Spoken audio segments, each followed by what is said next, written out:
Мне часто задают вопрос, почему цены на нефть упали почти в 3 раза, а цены на нефтепродукты не падают вниз, более того, они растут.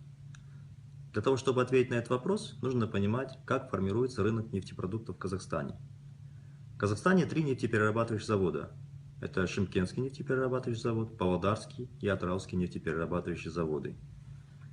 Они контролируются, считается, государственной компанией Самру-Казына. На самом деле это не совсем так. Эти 3 нефтеперерабатывающих завода находятся под контролем Назарбаева-Кулебаева. Вторая часть, формирующая рынок нефтепродуктов, это импорт. Импорт в Казахстан поступает из России, Китая и других каких-то соседних республик. И это тоже контролируется Назарбаевым Кулебаевым. То есть фактически создана монополия. И теперь сеть торгующих компаний, которые существуют в Казахстане, они формируют цены такие, которые они считают нужными. То есть получают сверхдоходы и извлекая дополнительный доход за счет населения. Цены на нефть падают вниз, цены на нефтепродукты идут вверх, потому что существует монополия. Любые другие игроки изгоняются, преследуются, выбиваются с рынка. Каким образом это получается? Почему это существует монополия? Это связано с абсолютной властью лично Назарбаева. Назарбаев контролирует границы, контролирует производство, контролирует Самру-Казына. Соответственно, вся эта сеть продаж тоже контролируется им лично через Кулебаева. И они устанавливают те цены, которые они считают для себя выгодными.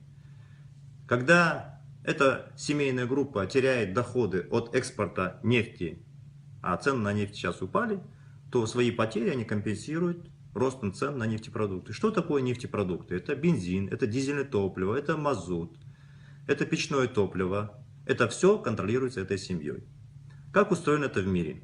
В мире существуют разные производители, разные поставщики нефтепродуктов. Они все между собой конкурируют.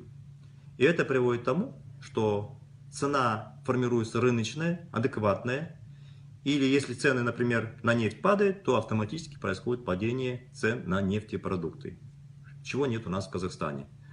Как добиться того, чтобы цена на нефтепродукты была стабильная и вела себя адекватно с тем поведением, которым существует на рынке нефти. Если цена на нефть упала, очевидно, что цена на нефтепродукты должна упасть.